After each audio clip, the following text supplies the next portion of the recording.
Jonathan Hunt is live on the scene in West Virginia. Jonathan, what's the latest there?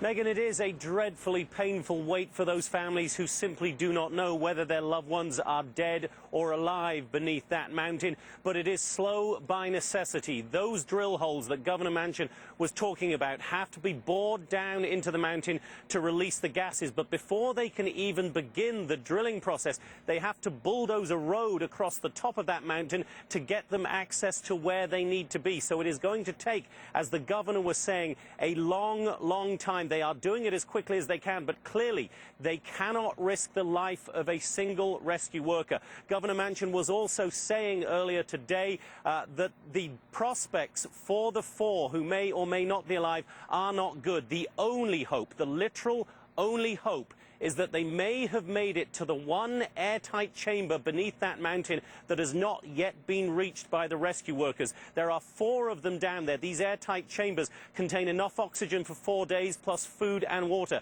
There is a slim possibility that those 4 may have made it to that one remaining chamber, but Governor Manchin clearly not holding out much hope, although he also said that if he was on what he called the other side of the table, if he was one of the families of those men who may or may not be alive down there, he certainly would hold out hope until the very end. But it does not look good, was his summation of the situation right now. Megan. Jonathan, have we heard it all from the family members of those 4 still missing miners?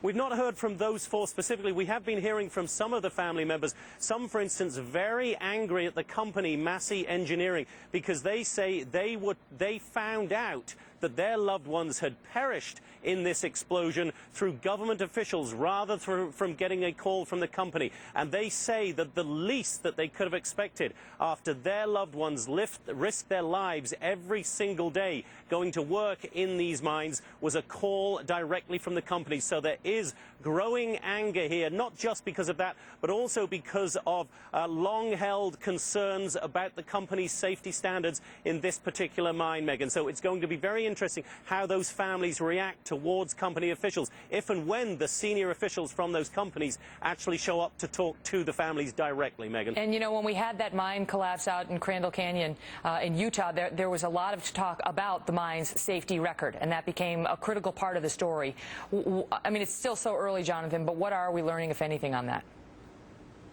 Well, this mine does not have a particularly good safety record, would be the best way to sum it up. There are all sorts of figures out there about the numbers of violations, what those violations entailed. And when you hear about thousands and thousands of violations over a period of years, Megan, you have to decipher, first of all, which of those are very serious and which are very minor violations. So you have to dig down into it to really get a grip on that. But according to all the mine safety experts that have been talking about this so far, this mine has not been particularly well run, is probably the best way to put it. And that, again, is a source of anger for some of these families, Megan. Your heart goes out to all of them. Jonathan Hunt is on it for us. Jonathan, thank you.